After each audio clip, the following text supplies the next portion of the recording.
Okay, thanks, George. Welcome, everybody. Good evening. Welcome to the public meeting of Annan Common Good Fund. It's been live streamed and recorded, and we're agreeing to remote participation as well.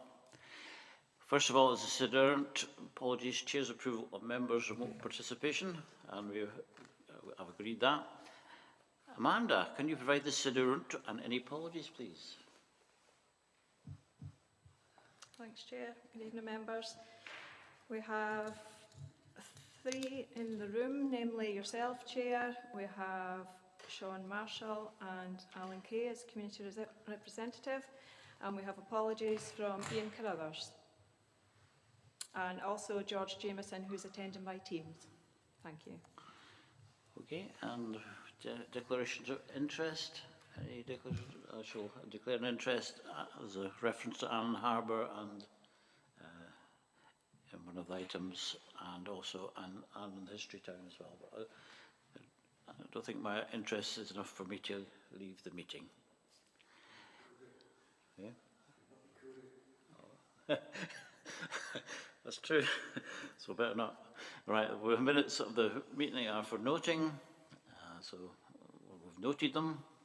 And we're on to 4, Annan Common Good Fund Fishing's Report for 2023 Season Conditions and Fees, report by Head of Community Services, Eric Sextel. This report provides members with information on the catch statistics for the 2022 fishing season and to invite members to review the conditions and fees for half-net licences for the 2023 fishing season.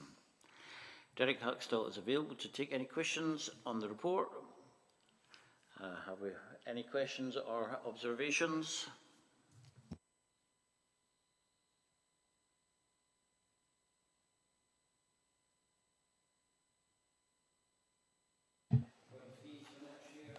No, nothing to add to the report, Chair. Obviously, the catch data that we've received from the half-net fishermen from this season demonstrates quite a significant increase in the salmon and grouse being caught, which is encouraging. There has been a slight decline in the number of sea trout. Again, there's been a bit of a reduction in the number of licences that we've issued, which we'll obviously need to monitor going forward to ensure that we continue to be able to cover the levy fee payable to the local fishery board. But no, happy to take questions, Chair. I've nothing further to add. Obviously, we need to agree the licence fees for this evening, for the coming season this evening, so that we can then make the arrangements for the licence fees to be issued. Thanks, Derek. Just to update members of the Common Good for me, a number of months ago I met with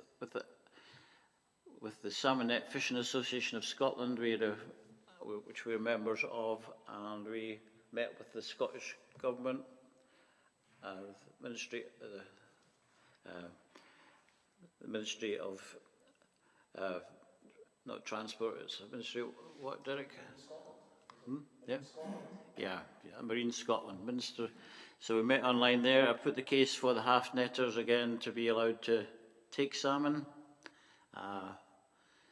They were sympathetic, but they didn't sort of agree to do anything. But subsequently, a river board meeting about 6 weeks ago, I think it was at the annual general meeting, John Mork and I raised it again. Apparently the River Board have been doing the scientific studies which the half-netters did about 3 or 4 years ago. So, and it was not a very successful, their efforts to catch the salmon and to have them sampled wasn't very successful. So it would be a much more satisfactory arrangement if they're going to do this again this year, that they allow the half-netters to do the scientific studies where they catch, I think it was up to three salmon last, and they provide the carcasses of the salmon for sampling to take the scales off them, and then they return the salmon to the fishermen once they've done that. So I don't know if we could write a letter to the River, a nice letter to the Salmon Net Fishery Board, Annan, and say, would they consider allowing the half-netters to do any sort of scientific testings this year or in the future? I don't know if that's possible, Derek. Yeah, Chair, thank you. more than happy to support you in writing to the Marine Scotland to see if the... Or to the Fishery Board. Yeah, I think we would need to get agreement from the Marine Scotland to participate in any study. I'm not aware of the study you referred to, Chair, so I'm happy to pick that up with colleagues and with the Fishery Board to see if that's something that we can participate in. Also happy if, under your direction, Chair, if you want to write to Marine Scotland to see if a further study based on the half netting could be undertaken again, similar to what we did previously, where our 30 licence holders were able to take up to 3 salmon, one a month. Yes, because the Scottish Government wrote to asked the Salmon Net Fishery Board and one to do it last year, so that we could do it if they're doing it again. I don't think they'd be averse to that, the River Board, because it was a lot easier just for the half netters to catch the fish and sample them. And also there's another opportunity to meet the Scottish Government in March, which I'm hoping to go to as well, to continue to pursue the case for the half netters. Yeah, thanks, Chair. It's just in relation, the one thing that probably Derek will be able to tell me, that what do we actually get back? You know, the annual levy fee for the Annan District Salmon Fishery Board, just an outline of what that is from my point of view. And the other thing is, we're being asked to consider, obviously with the cost of living crisis, it's good that we still have a number of half netters. A lot of them do it for the love of doing it. So we are being asked to consider whether or not we increase it this year or whether or not we freeze it. So that's a decision we probably need to take. I think for one off it might be an idea to freeze the price for the current year at £36.50. But it'd be interesting what others say. Any other observations on the cost for next year? Sorry, through you, Chair, just to answer Councillor Marshall's point. The levy fee is based on the rateable value for the fishings, and then the Fishery Board set a rate in the pound. At 3.4.1 on page 10 of the papers, you can see there that we did generate enough money last year to cover the levy fee. It was the levy fee was £712.50. The Fishery Board, as I understand it, have not met yet to set the rate in the pound for the coming season. I understand as well colleagues in property services are currently working with the assessors to review the rateable value of the fishings, given it's an annual review period after 5 years. And members will recall that we managed to successfully get that reduced in previous years, and also to get the poke and stake nets zero rated. So colleagues in property services are undertaking that at the moment. So that may lead to a bit of a delay from the Fishery Board in actually notifying us what the levy will be. I've not had any indication that it would be significantly increased, and therefore should members choose to freeze the prices, then I would suggest there would be a similar level of income generated to hopefully cover that in this forthcoming year. But the risk would be that should there be a reduction in the number of tickets sold or a significant increase in the rateable value, then the shortfall would have to be funded through the common good funds, because that is a fee that we must pay the Fishery Board. Hope that helps, Chair. Thanks, Derek. What I was going to say was that I think it's quite wise to, if you're contemplating freezing it, because you don't want to put people off fishing, and you want to encourage it rather than discourage it by putting the fees up. That's all I would say. Question for you, Alan. What are they going to do with their 10% rise in their pension, these half-netters? Sorry, what are they going to do? The 10% rise you just got in your pension, what are they going to do?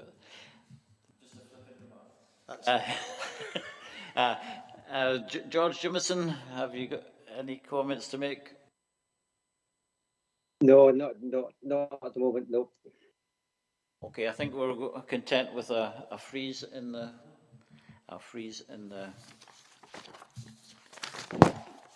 the annual.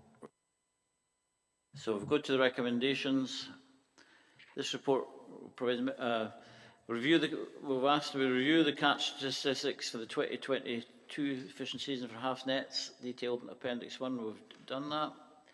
Note that the 2023 season will require mandatory catch and release of all salmon in line with the conservation regulations as detailed in paragraph 3.2. Note on the grounds of conservation that no more than 2 sea trout per licensee be retained in any tide for 2023 as detailed in paragraph 3.31. 2.4. Agree the licence fee for 2023 as detailed in paragraph 3.44 and 3.45, and we note that that is a 0% increase. And 2.5, that the procedure for allocation of half net licences detailed in Appendix 2 will again be implemented as detailed in paragraph 3.4.6, and we've got an action there is that we will write to Marine Scotland and to the River Annan District Salmon Fishery Board to request support for half netters to be included in any scientific study, and perhaps also push the point. That we still would like the half netters to be allowed to fish, but we've probably fallen deaf ears. But I think we've got to keep the case going for that. Happy with those? Yes. Okay, thank you. So 5 are on Ancom Good Monitoring Report by Head of Community Services. This report provides members with an overview of the current position in relation to the 2022-2023 financial plan for the period to the end of December 2022. Jamie Nicholson is available to take any questions on this report. I will now move to the recommendations. I better let you. I better let you comment first. So, any questions or comments on? You want to say any more, Jamie? No, nothing to add, Chair, but happy to take any questions on the report.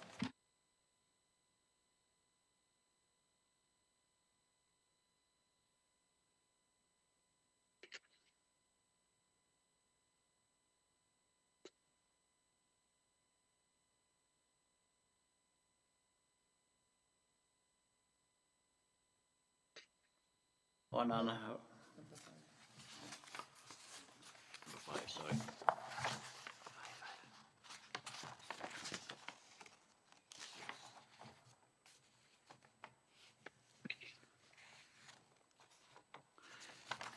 Right, so the recommendations for that are the. Just did we commit 12,000 last year? Yes, it was 12,000. Yeah. I think there was a carryover from the previous year, wasn't there? So that's how we could actually spend up to the 12,000. And I take it those two I've been hurt. The 2,000s are pending. It's got them in the accounts. The Anne Ride the Marches and Anne History Town in the appendix. So we will come to a future report on our fund done. Yeah, it's later on.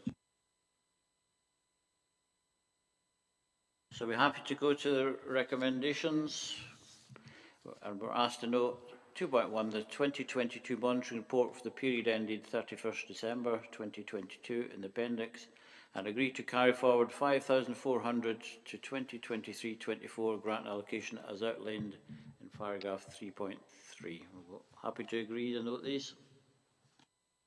Yes, happy to agree with that.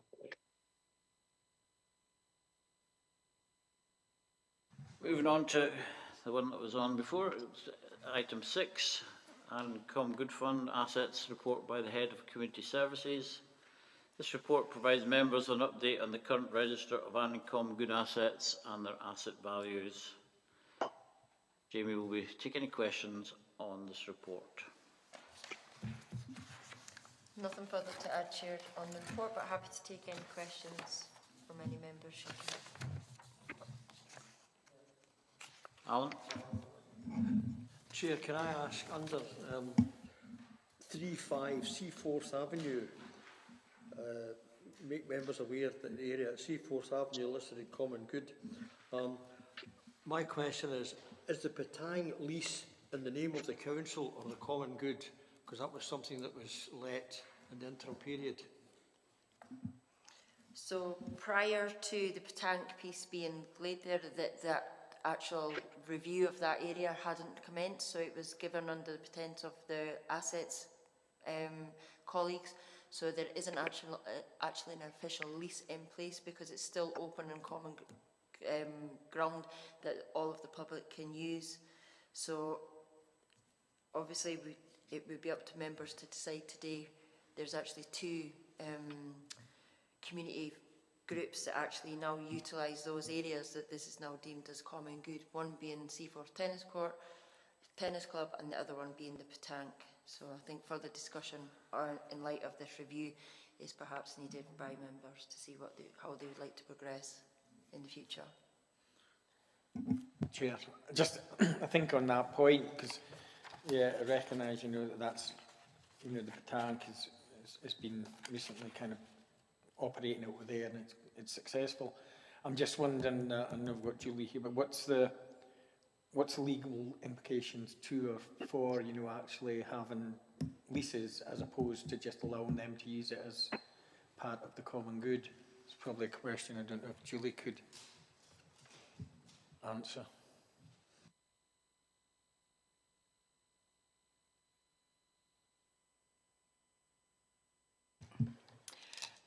Chair, to my understanding, there's no current official lease in place of the Petank site, and I believe that instructions are pending coming to legal services to provide us with detail of the lease to be drawn up. Now, this particular site of common good is alienable ground. It's not inalienable ground. If it was inalienable ground, we would need to go to the Sheriff Court to get consent. But because it's alienable ground, there's no need to do that. But my understanding is that the Common Good Committee would need to give consent to such a lease of the site, be that a short-term lease, 1 or 2 years, or a longer-term lease, something up to sort of 20 or 25 years. But and so is there a lease with the tennis courts at the moment for that group, or There is a lease. Yeah. And is that on the basis 25 years? Yeah, that lease was agreed a good 7 or 8 years ago, I think now, and it was a long lease, and that was to facilitate them getting funding for the maintenance and upgrade of the tennis courts. So they've got a long lease. Shall we get a move forward with a lease or discuss it with the Petank Club? If there's one in place for the tennis courts, it would seem sensible that an established group on there would, be sensible to have a lease for them as well. Are members happy to move? One of the recommendations is move forward with the lease on it. There's a number of issues on here. I just wanted to maybe just ask as well. So I think Jamie's mentioned in the report, but there's also in the appendix about an email from the parent council. And I can remember when we discussed this a couple of years ago, it might have been even before COVID, that we were hoping that we would get some assistance from education with regards to the upkeep, the repairs to this area, because we felt as though it was serving 2 schools, the academy and Hecklegirth, and I think there was talk of maybe having a members meeting with someone from education and ourselves to move this forward. I know it was kind of slightly different, but there's obviously a number of issues that they're raising there that would potentially cost the common good if we were to fund that ourselves. So I was just maybe wanting if there'd been any update or what the position was with education with regards to, I think we were looking for them to kind of share some of the cost or take on the cost of maintaining that area. Update, Jamie? Yep, certainly. So we did request, if members may recall, at a previous meeting, that we requested a meeting with education, which I did try to get, but obviously COVID hit, and there was an agreement actually at the time that education and corporate repairs and maintenance would actually pick up the costs of the repairs of this, just to the pure fact that it was actually addressing the needs of the two schools, Annan Academy and John Bell's.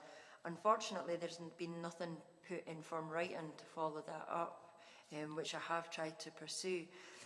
As you can see, the PTA there are actively looking to try and repaint some of the white lines due to some concerns that they have within that car park. And I can provide a bit of an update to members here this evening to say that they have actually approached road services, and we are currently in discussions with a contractor who does the white lines on lots of the regional schools, and they are willing to reinstate those white lines on the school car park. However, they are not able to do the red mark, which is the pedestrian area. So this is the area, obviously, the parent council are more keen to get to make sure that there's the safety of the children.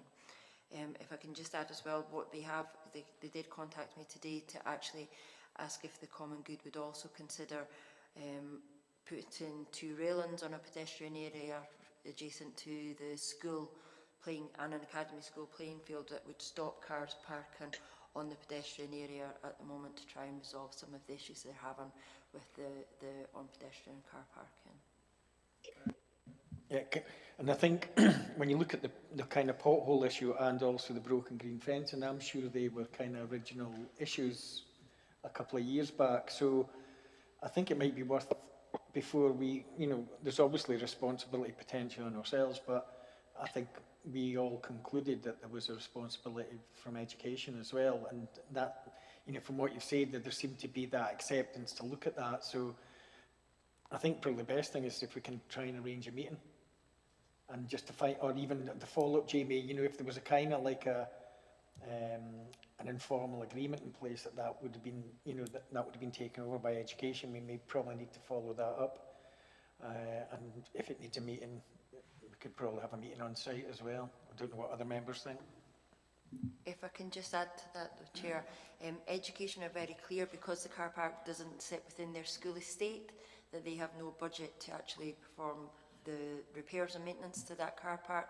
So there was further discussion where that's where we went to the central repairs and maintenance budget to ask for their assistance. So I think we need to revisit that, and perhaps education involved in that discussion, if that's... Yeah, I think maybe Larman Force could be involved in it.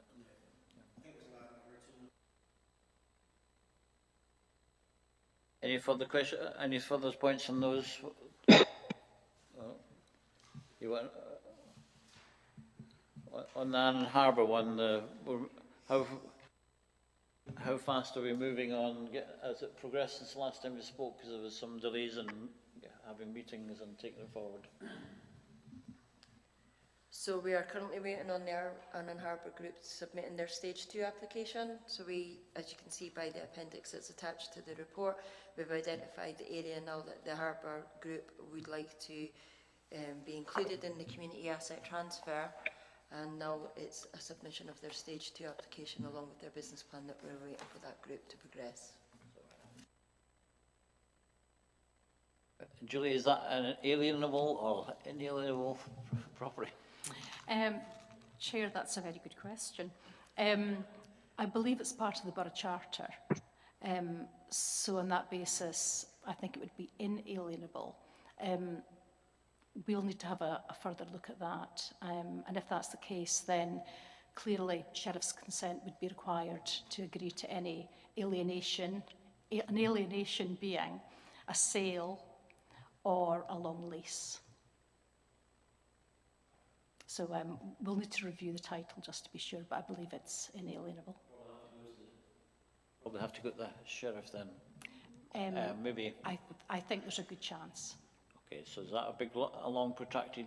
No, not necessarily. We've had 2 or 3 cases recently where we've had to take pieces of land to the Sheriff, and from start to finish, you're talking about 8 weeks provided there's no particular issues, but we've had success in about 8 weeks or so. Okay, that's comfort. Yeah, just on that as well, because it's a nil value asset, but would it mean that the full harbour would be, you know, if it either transferred or leased over, so would it constitute all the harbour or just part of it as of the Annan Common Good? If you can, okay. So you can see by the diagram that's attached on Yeah. the appendix, this is the area that the Annan Harbour Action Group are wishing to transfer over. So not all of that is Right. common good, but the rest of it does belong to the council. So Some belongs to the council and some belongs to the common good, so it's nothing straightforward, is it? Any further points on any other items on this item?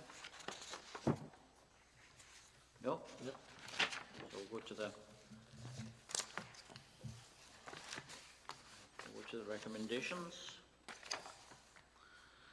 I will now move to the are members happy to agree recommendation 2.1 to 2.4? Yeah, That just one, the register of Annan Common Good assets in the current stated asset values, as in Appendix 1, correspondence received from Hegel Parent Council represented in Appendix 2, and consider the response. So the action point from that is to pursue the responsibility for the maintenance of the car park with education and other parties involved. and on that as well, we would get back to the Parent Council just to let them know that was the position, and you know, we are considering response, but we need to kind of just get a further meeting to kind of try and establish what can be done. Yeah. Okay, I'm happy with that.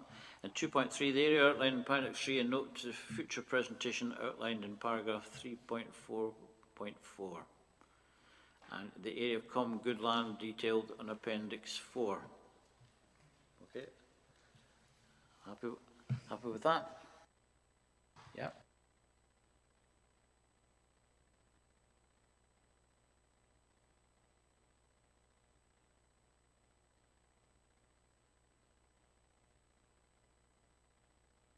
Annan Common Good Fund application for financial assistance, report by Head of Community Services. The purpose of this report is to consider applications for financial assistance from the Annan Common Goods Funds Subcommittee. And Jamie will take any questions.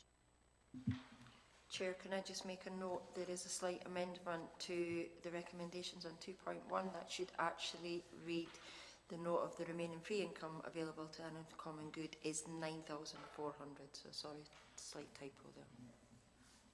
So we can go after this then. Right, so there was 9,000, how much? 9,400. 400. Okay, so note the agreed grant criteria as well. Funding is detailed in Appendix 1. And consider recommendation and agree whether to make an award to the applicants for financial assistance as detailed at paragraph 3.9 and Appendix 2. We've got 2 applications there before us. One for 2,500 and Redden Marches, and one for 2,000 and the History Town Group. So I was thinking we wouldn't have enough money to give Annan Redden Marches all have, but we can do if we wish. Did we set a limit on the grants? Yes, Chair. The limit in the grant is £2,000. We could, if we at our discretion, whether we increase that or not. Chair, I would think that we looked at the criteria and we did discuss previously about, you know, setting a maximum on it, and because there's a number of groups in Annan that could apply for this, I think at the moment to keep it at 2,000, because I think support at 2,000 to both, that is what I would recommend, because we don't know what other applications we've got to get in through the year. Is this just, are we coming to the end of this financial year? Financial year ends March, is it? So members have agreed to carry forward that 5,400 on a previous report, which is the remainder of the grant Yeah. that are available. Just to inform members, we do have other applications that are live on the system, however they've not passed or submitted all the relevant paperwork, so therefore not been presented this evening. That's valuable information. Alan, are you happy with £2,000 for each? I think that's what we've set, and I think that if you go to 2.5, that's creating a precedent, isn't it? And that's what everybody will be expecting in the future. Okay. George, you want to come in? Yeah, I'm in agreement. I would stick with the 2,000, and really given the same sort of reasoning that Sean's mentioning. I know that Jamie's made every effort to try and encourage other groups to apply, but we're a cost of living crisis, so there may be other issues. We may require the money for other things in the future. So I would go along with Sean's suggestion. Okay, I think we've got consensus on that. So we've noted that there's 9,400 available. We've noted the grant criteria, and we've now agreed to support the two organisations to the tune of £2,000 each. Happy with that? Okay. Yes. Okay. So we're on to item 8, come good fund review of garage rents, report by the Head of Community Services.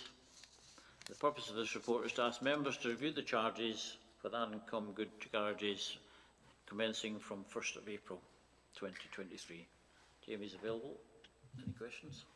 Yes, just to draw a note to, sorry, yet another typo on 3.3, the increase of 10.2% would make the weekly charge of the garages at £9.44 and not the £8.57 as highlighted. Right. Any comments on that one, Alan? Can I just say I checked up with Wheatley Housing and their rental charges are £8.67 plus VAT, which works out at £10.40 a week, just so that you know that you're in line with other people.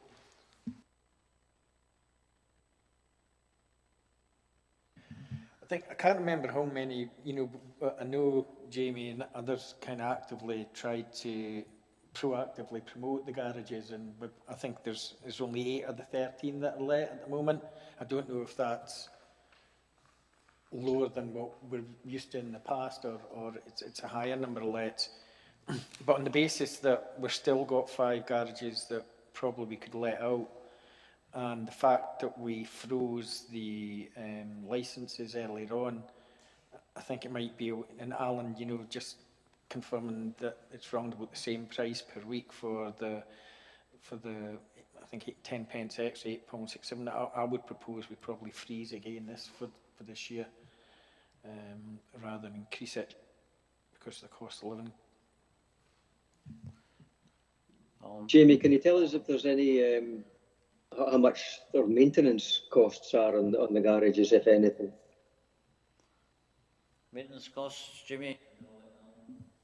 Certainly, Councillor Jimison. The maintenance cost is very minimal. We did perform some maintenance 2 years ago, which cost us approximately £500. But the sheer construction of the actual garages themselves, they are basically a concrete box, which also makes it quite difficult for anybody wishing to. They're not necessarily being used to store cars as such. They're more as an additional storage space and not of anything of value, to be honest with you. We have had a request from Annan Riding the Marches that potentially would like to use 2 of the garages as well. So Alan, were you coming in? The ones that are lying empty, have we done anything to try and get them let?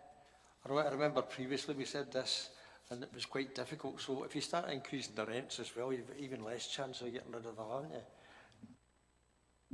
So we have actively promoted those on the Annan Online, and we previously put an advert in the local Annandale Observer, which we have had people come and go. So although there is 8, there has been different tenants throughout those periods as well. But yes, nothing recently apart from Annan and Marches, who recently just approached to say potentially taking on 2 of those garages.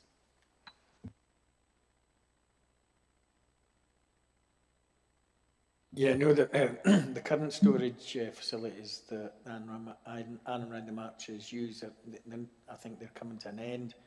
So it might be good that they have them because it's close to the town as well. So, and that's getting another 2 of those garages let, which sounds promising. So I think on that basis as well, that if we're going to get another 2, I'll probably freeze the, I said I would propose we freeze the increase this year. Is that the consensus, that we freeze the garage prices this year?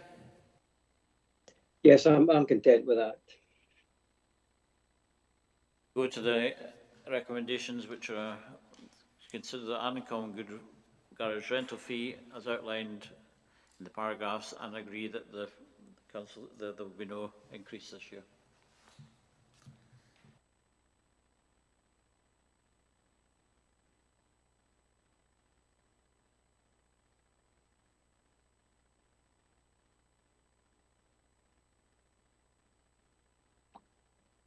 There were no other items deemed urgent by the chairman due to the need for a decision. So I'll thank you all very much for participating this evening. Thanks for George for clearing your sore head and coming to the meeting online. And thank you all for participating. Thank you very much.